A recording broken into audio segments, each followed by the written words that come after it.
தமிழ்நாட்டில் அரசு பள்ளிகளில் ரூபாய் 1000 கோடியில் ஸ்மார்ட் வகுப்பறை, 80,000 அரசு பள்ளி ஆசிரியர்களுக்கு கையடக்க கணினி. பள்ளி கல்வித்துறை அசத்தல். என்னன்னு முழு விவரம் பார்க்கலாம். தமிழ்நாட்டில் அரசு தொடக்க பள்ளிகளில் ரூபாய் 1000 கோடி செலவில் ஸ்மார்ட் வகுப்பறைகள் மற்றும் அமைக்கும் பணி நடைபெற்று வருகிறது.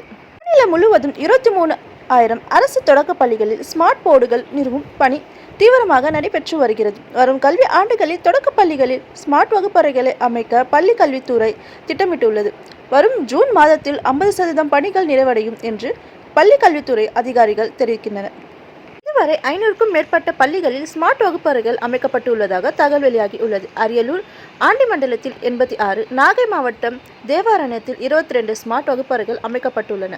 கடலூர் மாவட்டத்தில் காட்டுமன்னார் கோவில், மாங்கலூர், நல்லூர், பண்ருட்டி ஆகிய இடங்களில் 201 ஸ்மார்ட் வகுப்புகள் அமைக்கப்பட்டுள்ளது. சேலத்தில் பெத்தநாயக்கம்பாளையம், நாங்கவல்லி, தரமங்கலம், கெத்தூர், ஏற்காட்டில் 157 ஸ்மார்ட் வகுப்பறைகள் அமைக்கப்பட்டுள்ளன. மாணவர்களின் கற்றல் திறனை மேம்படுத்தும் வகையில் அரசு பள்ளிகளில் ஸ்மார்ட் வகுப்பறைகள் அமைக்கப்பட்டு வருகின்றன. திருவாரூர் மாவட்டம் முத்துப்பேட்டை, விழுப்புரம் மாவட்டம் மரக்காணம், மேல்மலையனூர், திருவெண்ணெய்நல்லூரில் பணிகள் நிறைவு பெற்றுள்ளது. அரசு தொடக்க பள்ளிகளில் பணிபுரியும் 80,000 ஆசிரியர்களுக்கு கையடக்க கணினி வழங்கப்பட உள்ளது.